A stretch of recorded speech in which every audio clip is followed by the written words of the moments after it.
New at 5, and Nevada lawmakers working hard to keep you from being hit by catalytic converter thieves. Yeah, Fox 6's Joe Veal has been all over this story for months. He's here to tell you about the latest effort to fight this fast-growing crime. Yeah, so I've talked to many people who have dealt with this very expensive crime, $1,000, sometimes several $1,000s for repairs. Now, check out the skyrocketing numbers right here. There were only five reported thefts in 2018. That's according to Metro, but more than 2,600, as you can see over here.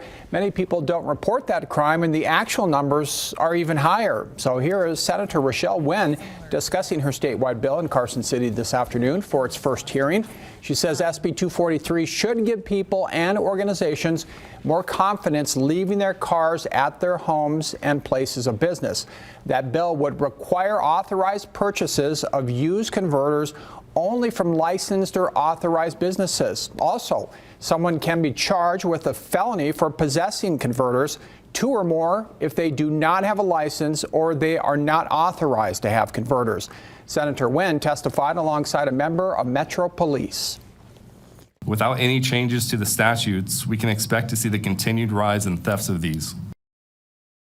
Penalties for possession of 2 or more used converters could range as high as 10 years in prison. Now, the rare metals inside a converter, which clean your car's exhaust, can be worth more than gold, and that is what thieves are after. And coming up at 6, here's some of the surprising ways nonprofits have worked to keep their converters safe. For now, back to you.